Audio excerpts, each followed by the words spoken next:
big hall was filled with strange lights, smoke, and the sound of alien drums. But the human named Daniel did not take it seriously. He stood in the center of the room, looking around at the tall aliens who wore silver masks and long robes, their glowing eyes fixed on him. The whole place felt heavy with mystery, but to Daniel it seemed like a strange play, just another formal event he had to pass through before leaving the planet. He had been traveling with the alien tribe for only 3 days. His mission was simple: to show peace, to learn their culture, and to sign some agreement so that humans could use the trade routes safely. When the elder of the tribe told him about an initiation ceremony, he thought it was just a ritual. Maybe a handshake, maybe repeating some words, maybe pouring water on the ground as a symbol, nothing more. Daniel even joked to himself that it was probably the alien version of cutting a ribbon at a store opening. But the atmosphere inside the hall was very different. The air smelled of burning herbs. The ground was painted with symbols that glowed faintly. The walls were covered with banners showing creatures and battles from old times. And at the far end of the room, a group of alien musicians beat on large drums that echoed deep into his chest. Daniel tried to stay calm, but he felt every beat shake his bones. The alien elder, a tall figure with golden markings on his mask, raised a staff and spoke in a deep voice that filled the room. The words were strange, but Daniel's translator device whispered them into his ear. "A guest has come to us, a stranger who seeks bond, a stranger who must be tested." The tribe around the hall clapped their hands together in a strange rhythm. Daniel gave a small smile, nodding politely, but inside he was thinking, "Okay, let's get this done fast." He expected to walk forward, bow, and maybe give a short speech.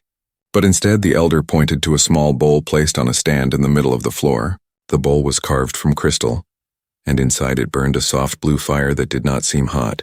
Daniel raised his eyebrows. He thought, "Wow, that looks cool. Probably just special effects." "Place your hand upon the stone," the elder said. The translator whispered. Daniel shrugged. He stepped forward. The crowd quieted. Their glowing eyes followed him. He stretched out his hand and touched the side of the bowl. The surface was warm, almost alive. He pulled back quickly, surprised, but then laughed nervously. "Feels weird," he muttered. The aliens did not laugh, they only stared. Then the elder spoke again. "The bond must be sealed with blood," Daniel blinked. "Blood? Really?" he whispered to himself. He thought it was just a saying, but when a young alien warrior walked forward and handed him a sharp blade, he realized they were serious. Daniel hesitated for a moment, then sighed. "All right, just a small cut, nothing big, it's their custom. I'll play along," he told himself. He made a small cut on his palm, just enough for a few drops, then let the red liquid fall into the blue flame. The fire flared brighter, turning purple for a second. The crowd gasped in awe. Daniel stepped back, slightly uneasy, but still thinking it was just part of the show. "Pretty colors, nice trick," he said under his breath. The elder lifted his staff again. "The bond is not complete," he said. Daniel frowned. "Wait, what bond?" he thought before he could ask. Another figure stepped forward from the shadows at the side of the hall. It was a tall alien girl, dressed in dark robes, her head lowered, her steps graceful, as if she was walking toward destiny. The crowd began to chant softly. The drums grew louder. Daniel felt his chest tighten. The alien girl stopped in front of the crystal bowl. Without looking at him, she lifted her hand, made a small cut with the blade, and let her glowing blue blood fall into the fire. The flame roared high, purple and silver mixing together, filling the hall with strange light. Daniel's eyes widened. "Wait, what's going on? Why is she—" But before he could finish his thought, the elder declared, "The blood has joined, the bond is sealed.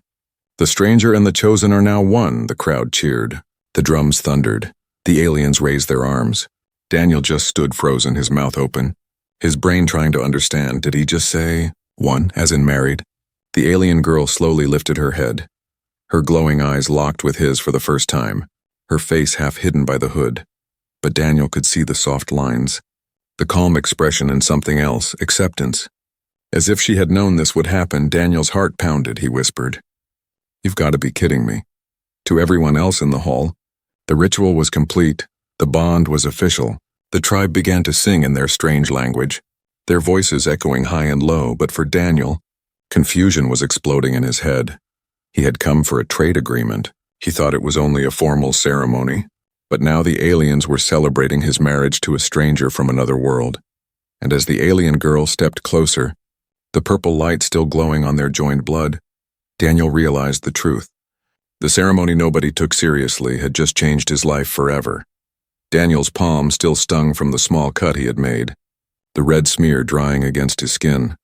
The crystal bowl still glowed with a strange purple flame, and the alien tribe's chants rolled like thunder across the hall. Daniel stood frozen, confused, his translator buzzing in his ear, trying to catch up with the speed of the alien elder's words. "The blood has mixed," the elder said, his deep voice echoing against the stone walls. "The bond is complete, life to life, soul to soul." The words hit Daniel like a hammer. His chest tightened, his mind raced. Bond? Soul? Wait, they don't mean marriage, he thought. His stomach twisted. He looked at the alien girl standing beside him, her hand still bleeding slightly, the blue glow of her blood catching the light. Her hood was lowered now, her face pale but proud. Her eyes shone like liquid silver. She was calm, silent, but Daniel could feel the weight in her gaze. It was not a stranger's look. It was something else, something binding. He whispered to himself, This can't be real." But the crowd roared. They clapped in rhythm. They stomped their feet. The drums beat faster, echoing through his body. The elder struck his staff on the ground, sparks flying upward, and shouted, "Let it be known from this day. The outsider is no longer outsider, he is family, he is bonded, he is husband." The word husband cracked through Daniel's mind like lightning. He almost laughed out of disbelief. No, this is a mistake. This is just a misunderstanding," he muttered. But nobody cared what he thought. The aliens were already moving, preparing the next part of the ritual. 2 attendants stepped forward carrying a long cloth, woven with silver threads and strange symbols. They placed it across Daniel's shoulders and across the alien girls, connecting them together. The cloth smelled faintly of herbs and smoke. Heavy with meaning, Daniel tried to move away, but the tribe cheered louder, pushing him to accept it. The alien girl finally spoke, her voice low, soft, but firm. "Do not resist. It is done." Her words cut through the noise and reached him. Daniel turned to her, eyes wide. "You knew about this? You knew what was going to happen?" She looked at him directly, her face unreadable. "I was chosen, you were chosen," the blood answered. "It cannot be undone." Daniel's head spun. He wanted to shout that it was wrong, that he had not agreed, but deep inside, he remembered something from his training. His instructors had warned him that alien rituals were not to be mocked, that sometimes one mistake could cause war. If I refuse here, if I insult them, it might ruin everything for humans, he thought. The elder raised his staff again. This time the purple flame in the bowl stretched high like a pillar. Symbols on the floor lit up one by one, surrounding Daniel and the girl in a circle of light. "Repeat the words," the elder commanded. Daniel hesitated. The translator whispered the phrases in his ear. "I give my life, I share my breath. I walk not alone." Daniel swallowed hard. He glanced at the alien girl. She had already started repeating the words in her language, her voice steady, filled with something like faith. The tribe watched closely, waiting for him. Daniel felt sweat on his forehead, his lips dry if he refused. It could be disaster if he accepted. It could change his life forever. Finally, he whispered, "I give my life. I share my breath. I walk not alone." His voice cracked on the last line, but the crowd exploded in cheers. The drums boomed like thunder. Alien horns blared. The elder smiled behind his golden mask. "The vow is sealed in blood, and in word," he declared. The circle of light faded, leaving only a faint glow around Daniel and the girl, the cloth still connecting their shoulders. She looked at him again, this time softer, almost curious. "You are bound to me now," she said, her silver eyes catching the last flicker of light. Daniel's chest tightened again. He didn't know whether to feel trapped or honored. The ceremony moved on. The tribe sang a long chant, their voices rising higher. The elder dipped his staff into the purple flame, then touched it lightly to Daniel's forehead and to the girl's. A strange warmth spread through him, not burning but heavy, like the weight of invisible chains. "The spirits have accepted you," the elder said. "You are joined." Daniel could feel the eyes of the whole tribe on him. He forced a weak smile, but inside he was screaming, "This wasn't supposed to happen. I only came for trade talks, not for marriage." The alien girl tilted her head slightly, watching him with quiet interest. "Your heart is loud," she said softly, "but in time, it will be still." Daniel stared at her, shocked at how calm she seemed. He wanted to ask her 100 questions, but the music rose again, drowning his words. The ceremony ended with a final roar from the tribe. They clapped, sang, and celebrated while Daniel stood stiff, shoulders bound to the alien girl by the silver cloth. the taste of iron still on his tongue from the blood oath. He realized he could not undo what just happened.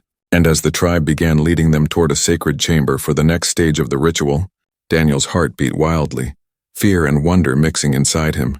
He had assumed the alien initiation was just a formality, a simple handshake, but instead with blood and vow, he had been given an alien wife. Daniel's legs felt heavy as the tribe guided him toward the center of the hall again. The chants had ended.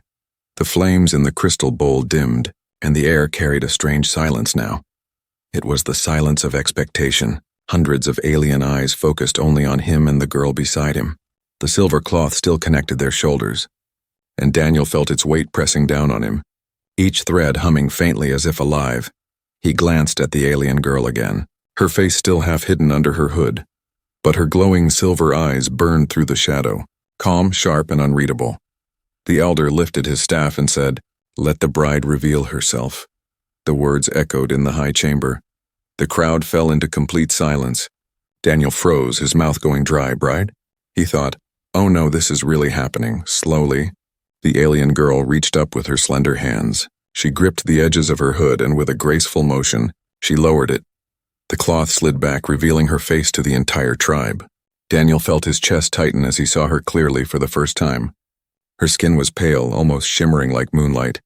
Delicate patterns ran across her cheeks, glowing faintly in rhythm with her heartbeat. Her hair was long, dark, and braided with silver threads, her lips firm but soft. And her silver eyes seemed endless, like pools of liquid metal. The crowd gasped, some bowing their heads in respect. Daniel realized she was not just any girl. She was important, chosen, maybe sacred. He muttered under his breath, "She's beautiful," then quickly shook his head.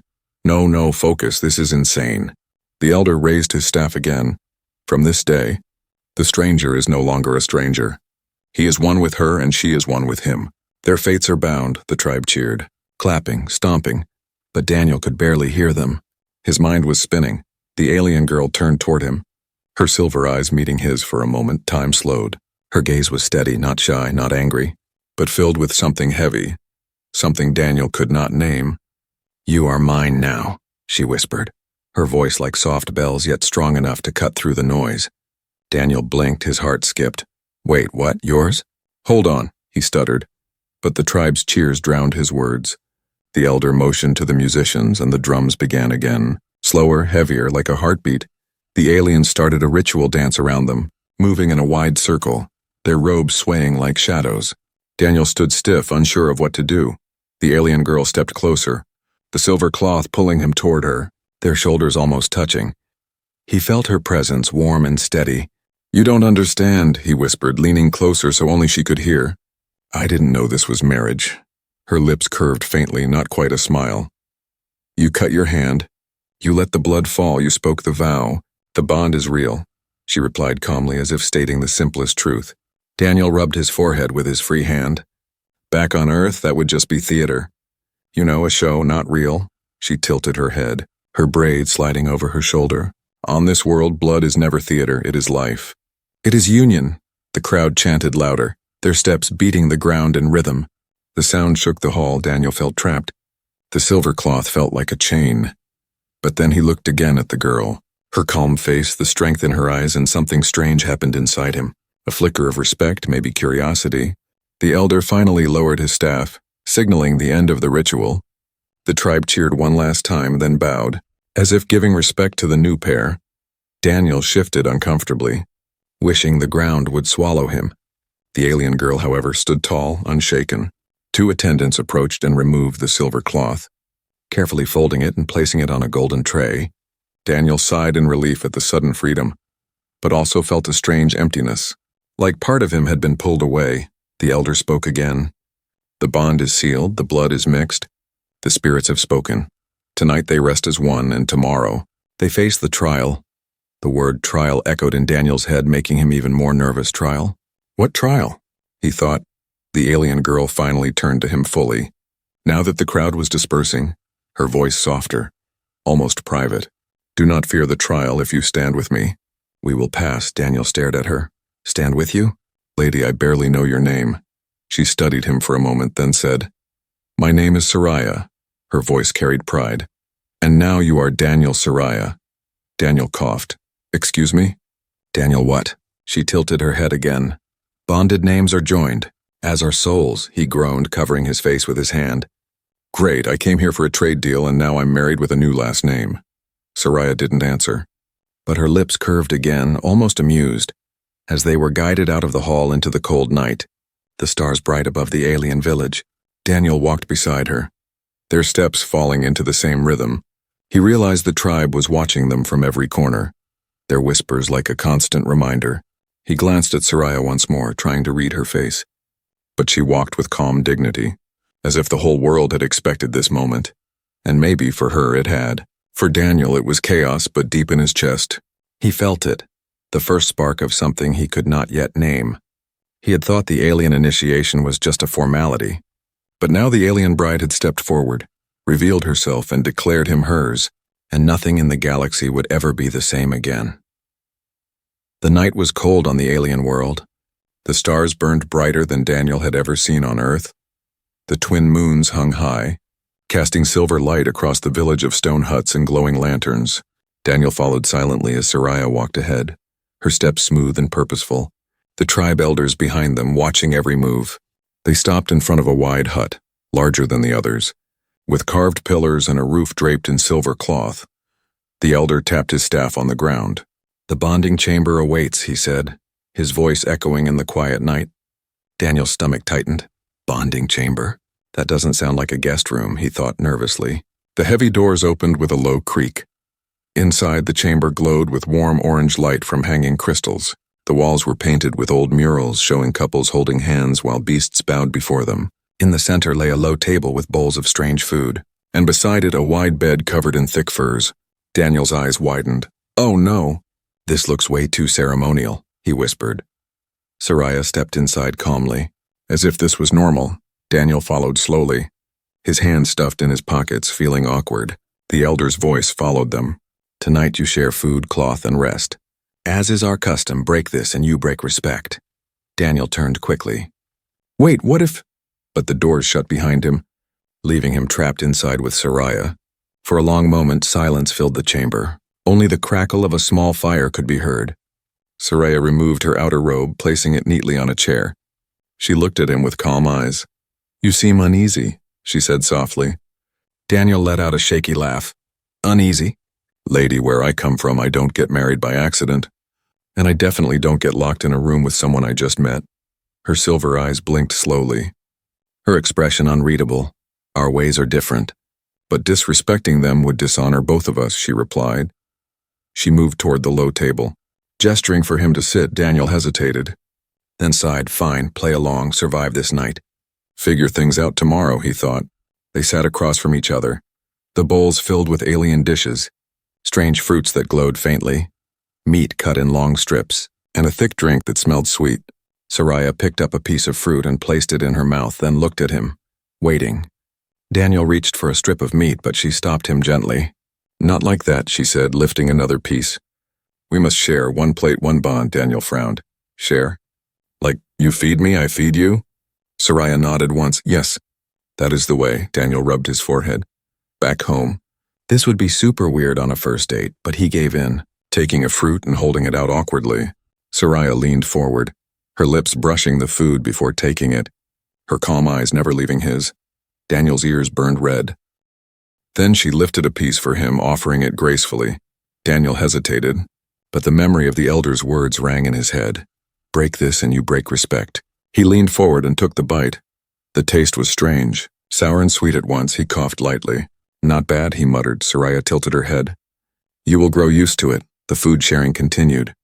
Each bite awkward for Daniel, natural for Soraya, the silence between them heavy, broken only by the sound of chewing and the crackle of the fire. Finally, the bowls were empty and Soraya stood, lifting a folded piece of silver cloth. The second custom, she said. She draped it across both their shoulders, connecting them again. Daniel groaned softly. This again? She looked at him firmly. It means unity, warmth, one breath.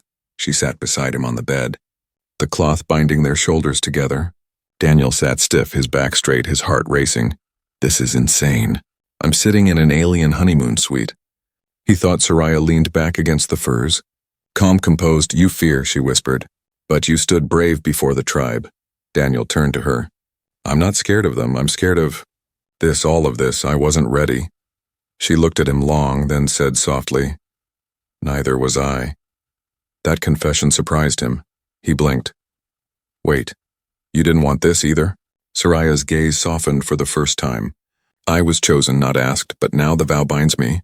As it binds you. Daniel's heart sank. For the first time he realized she wasn't just calm. She was trapped too.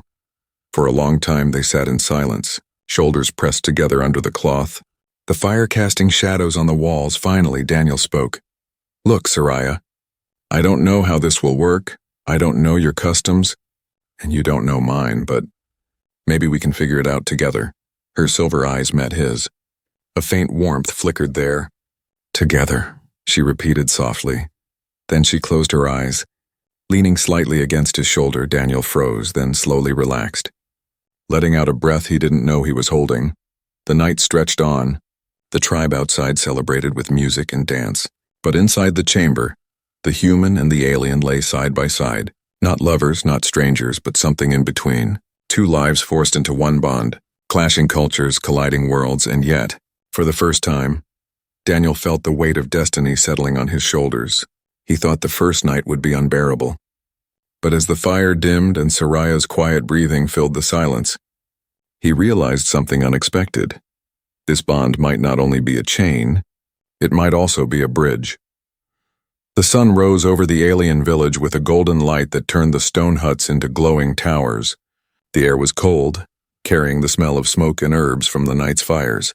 Daniel woke with stiff shoulders, still half covered by the silver cloth that had bound him to Soraya through the night. She was already awake, sitting near the fire, her silver eyes calm, her posture steady. Daniel rubbed his face, groaning. Please tell me yesterday was just a bad dream, he muttered. Soraya looked at him quietly. Dreams do not bind souls, she answered. Her tone simple but final. Daniel dropped his hands and sighed. Figures. Before he could argue, a loud horn blasted outside. Deep and heavy, shaking the walls, Soraya stood immediately. The trial, she said, her voice steady. Daniel frowned. Trial? What trial? I thought we already survived the awkward food-sharing thing. Soraya turned to him. Serious now, that was custom, this is test. They will see if you are worthy to protect me. Daniel's stomach twisted. Protect her? From what? He barely had time to put on his jacket before the doors opened, and two alien warriors stepped in, tall and armored, their faces hidden behind dark masks. It is time, one of them said, their voices deep. The tribe gathered in a wide open field outside the village. A circle of stone pillars surrounded the ground. The crowd filled every space, cheering, chanting, waiting. In the center of the field stood a gate of iron bars. Behind it something growled, low and rumbling. The sound made Daniel's skin crawl.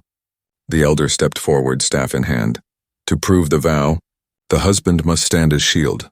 The wife must stand as guide. His golden mask gleamed in the light. If they falter, the bond is broken, respect is lost. The crowd roared in agreement. Daniel's heart pounded, bond broken, respect lost. And probably my head too, he thought grimly. The iron gate rattled. A roar burst out from behind it, deep and wild. Daniel instinctively stepped back. Please tell me that's just a recording, he whispered. Soraya shook her head, calm as always. It is real, and it is coming. Daniel's stomach dropped. Of course it is. The elder slammed his staff. The gate opened and the creature burst out. It was massive, taller than two men with 4 legs, a thick mane of spikes and jaws lined with glowing teeth. Its eyes burned red as it charged forward, the ground shaking under its weight. The crowd cheered louder. Daniel froze, panic rising. This thing is real. This thing wants to kill me, he thought. But then Soraya's hand touched his arm. Steady and firm. Stand before me, she commanded. Her silver eyes fixed on the beast. Daniel swallowed hard, his instincts screamed to run. But his body moved, stepping in front of her. His fist clenched. The beast roared, charging straight at them. Daniel grabbed the only thing he could. A broken spear lying on the ground from past trials. The wood was cracked, the tip dull, but it was better than nothing. All right, big guy. Let's dance, he muttered, trying to sound braver than he felt. The creature lunged, jaws snapping. Daniel rolled to the side, shoving the spear into its flank. The beast howled. Not badly hurt, but distracted. Daniel scrambled to his feet, breathing hard. The crowd screamed with excitement. Some cheered his move. Others laughed at his clumsy dodge. Soraya's voice cut through the noise, calm but sharp. Do not fight its strength. Fight its eyes. Daniel glanced at her. Its eyes. Lady, it's got teeth the size of knives. She didn't flinch. Trust me, she said, her voice steady. The beast turned again, charging. Daniel remembered something from Earth. Something his grandfather once told him while training with old farm animals. Big beasts follow motion, blind them, and they panic. Daniel grabbed a handful of dust from the ground, waited until the beast lunged again, then threw it hard into its glowing eyes. The creature roared in pain, stumbling, blinded for a moment. The crowd gasped, some even shouted in shock. Daniel didn't wait. He darted forward and slammed the broken spear against its side again. Harder this time, the beast fell to one knee. Bellowing in rage, Soraya stepped forward now. Raising her hands, her silver markings glowing faintly, she spoke words Daniel didn't understand. Her voice flowing like a song, the beast stopped, trembling, its breathing heavy, and then, slowly, it lowered its head to the ground, submitting. The crowd erupted, some cheering wildly, others bowing their heads. The elder struck his staff, sparks flying. The trial is past, he declared. The bond is proven strong. Daniel stood panting, his hands shaking. The broken spear still in his grip, sweat dripping down his face. He looked back at Soraya, who stood tall. Calm as if she had never doubted, he let out a shaky laugh. Well, that was fun. Almost got eaten, but fun. Soraya's silver eyes met his. A faint warmth flickered there. You stood before me, she said softly. You chose to shield me, not yourself. Daniel stared at her, surprised by the tone in her voice, less commanding, more grateful. Yeah, well, what's a husband for, right? He joked weakly, but deep inside he felt something shift. As the tribe carried the beast away and the crowd continued to cheer, Daniel realized the truth. The trial was not only about proving himself to the aliens, it was also about proving himself to her, and maybe, just maybe, he had taken the first step into something real. He had thought the bond was just chains, but now, standing in the middle of the cheering crowd with Soraya beside him, he felt something new stirring inside his chest, something stronger than fear. The first trial of loyalty was over. But Daniel knew this was only the beginning. The village still buzzed with excitement after the trial. The sound of drums and voices echoed in the air. Aliens gathered in groups, talking about the human who had stood against the beast. Some laughed at his clumsy moves. Others whispered with respect. Daniel walked through the crowd with Soraya beside him. His body sore, his clothes dirty, but his head high. He had expected to feel only relief that he was still alive, but instead something else grew inside him. A strange pride, a strange warmth. Every time his eyes drifted to Soraya, who walked gracefully at his side, he remembered how she had calmed the beast with her voice, how she had trusted him to shield her. When they reached the bonding chamber again, the elder waited, his golden mask shining in the firelight. You have proven worthy, the elder said, striking his staff on the ground. But worthiness is not strength alone. It is trust, it is unity. Without it, the bond will break. Daniel nodded slowly, his heart still pounding from the fight. I get it, he muttered. It's not just about fighting monsters. Soraya looked at him, her silver eyes calm. The greatest monsters are not always outside, she said softly, and for the first time, Daniel wondered what she meant that night. When the village finally quieted, they sat together by the fire inside the chamber. Daniel rubbed his sore arm. You know, he said, half smiling. Back home, if I took a girl on a first date and almost got her eaten by a monster, I don't think she'd be impressed. Soraya tilted her head, studying him. You stood before me. That is enough, he chuckled weakly. You keep saying that, like it means more than I understand. She was silent for a moment, then spoke. In my people, a bond is not words. It is action. Anyone can speak, but only the true will stand when danger comes. Daniel thought about it, and slowly nodded. I guess that makes sense. Actions over words for the first time. Soraya's lips curved, not a full smile, but close. It softened her face, made her silver eyes warmer. Daniel felt his chest tighten strangely. He quickly looked away, poking at the fire. So, tell me about you, he said, trying to change the subject. She was quiet for a while, then she began. I was born during a famine, food was scarce. Many children died, but I lived. My mother said it was because I was stubborn. Her voice was calm, but Daniel could hear the weight in it. When I was 10, raiders came. They burned our crops. My father fought, but he did not return. Daniel listened. the crackle of the fire filling the silence between her words. She continued, "The tribe raised me, taught me, prepared me. When the elders said I would be chosen for the bond, I accepted. Because refusing would shame my people." Her eyes met his, steady but soft.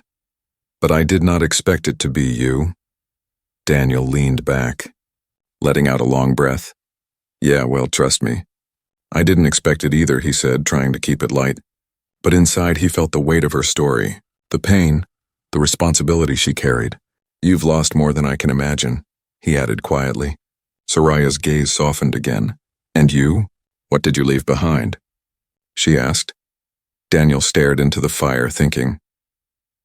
"Earth," he said finally. "A home that's loud, messy, and always moving. I had a family, but I walked away from it. Too many fights, too many regrets. I thought joining the exploration program would give me freedom." He paused, then laughed bitterly. "Instead, I landed here and got married by accident." For a moment, Soraya was silent, then she said softly, "Maybe not accident, maybe fate." Daniel looked at her, surprised. Her calm face glowed in the firelight, and for the first time he didn't see her as a stranger, but as someone who carried pain, strength, and hope just like him. They sat for a long time, sharing fragments of their lives, trading small stories. Daniel spoke about the oceans of Earth, the taste of coffee, the sound of music. Soraya listened with curiosity, sometimes asking questions, sometimes just watching him as if trying to imagine his world. In return, she told him about the stars of her planet, the beasts that roamed the wilds, the songs sung by her people when they mourned and when they celebrated. The more they spoke, the more Daniel felt something shift inside him. The bond no longer felt like a chain around his neck. It felt like a bridge between two worlds. Later, as the fire dimmed, Soraya leaned back, her head resting lightly against the wall, her silver eyes half closed. "You fight with clumsy strength, but your heart is steady," she said softly. Daniel smirked. "I'll take that as a compliment," she nodded once. "It is." Daniel lay down on the furs, staring at the ceiling, listening to her quiet breathing. For the first time since the ceremony, he felt calm. He realized he wanted to protect her, not just because the tribe demanded it, not just because of blood vows, but because she deserved it. And deep in his chest, a new thought stirred. Dangerous but undeniable. Maybe this bond was stronger than either of them had expected. The morning after the trial was quiet, too quiet. Daniel felt it as soon as he stepped outside the bonding chamber. The tribe was gathered again in the wide stone courtyard, their faces serious, the drums silent, the air heavy with expectation. Soraya walked beside him, calm as always. But Daniel noticed her shoulders were tense. At the far end, the elder stood waiting, his golden mask glinting in the sunlight, his staff glowing faintly with power. "The time has come," the elder said, his voice carrying across the courtyard. "The outsider has shed blood, has spoken vow, has faced trial. Now he must choose." Daniel frowned, his chest tightening. "Choose what?" he muttered, but deep down he already knew. Soraya's silver eyes flicked toward him, steady but unreadable. The elder lifted his staff, sparks scattering into the air. "Freedom! Or bond," he declared. The crowd gasped softly. The elder's voice thundered, "If he chooses freedom, the vow will be broken, the bond dissolved. The outsider may leave our world untouched, unbound, but the chosen will bear dishonor. Her name shadowed, her family marked." The words hit Daniel like a punch. He turned sharply to Soraya. She stood silent, her gaze lowered, her hands clenched tight. The elder continued, "If he chooses bond, then his place is among us. He is husband of Soraya, protector of our people. His life no longer his own." The crowd hummed with anticipation, all eyes on Daniel waiting. Daniel's heart pounded. This is it, he thought. This is the moment I can walk away, go back to my ship, tell myself it was all a weird cultural accident, or... He looked at Soraya again.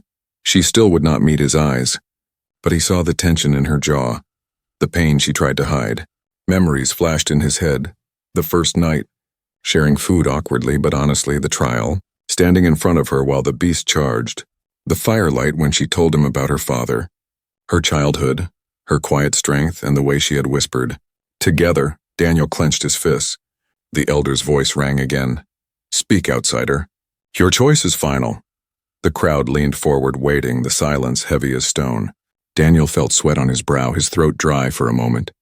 The thought of freedom tempted him, No chains, no alien customs, no weight of destiny.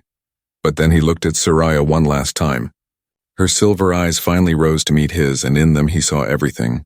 Her pride, her pain, her fear, and something else too. Something unspoken.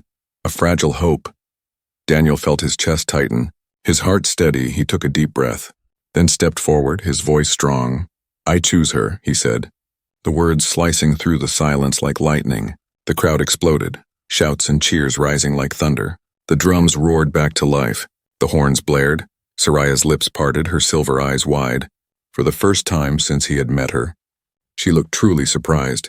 The elder struck his staff. Sparks raining down. "The choice is made, the bond is eternal," he declared. The tribe raised their arms, chanting Daniel's name and Soraya's together, voices blending like a storm. Daniel turned toward her, his chest still pounding. "Guess you're stuck with me," he said, trying to keep his voice light. Soraya stared at him for a moment, then slowly, her lips curved into the faintest smile, soft but real. "No," she whispered, her voice steady. "We are bound by choice now. Not just blood." Something in those words hit Daniel deeper than he expected. He smiled back, awkward but genuine. The noise of the crowd faded in his ears. For a moment it was only the two of them standing in the circle of stone, the world watching, but their bond their own. The ceremony ended with celebration, food and music filling the village again, aliens dancing in spirals, fires burning high. Daniel walked among them, feeling different now. Not just a stranger, not just an outsider, but part of something bigger. He had given up his freedom, but in return he had found a place, a purpose, maybe even a family. Later that night, when the celebrations calmed, Daniel and Soraya stood on a hill outside the village, the twin moons glowing above, the air cool and still. Daniel looked at the stars. "Back home I thought freedom meant running away, leaving everything behind," he said softly. "But maybe freedom is choosing who you stand with." Soraya stood beside him, her silver eyes reflecting the moonlight. "And you chose me," she said. Her voice almost gentle. Daniel nodded. "Yeah, I did get on for the first time." There was no hesitation in his voice. They stood in silence, watching the stars stretch across the sky, the human and the alien. Two souls bound by blood. By trial and now by choice, Daniel felt something he hadn't felt in years. Peace. He had assumed the alien initiation was just a formality, nothing more than a ritual, but it had given him something far greater than he expected. It had given him an alien wife, and maybe, just maybe, a future worth fighting for.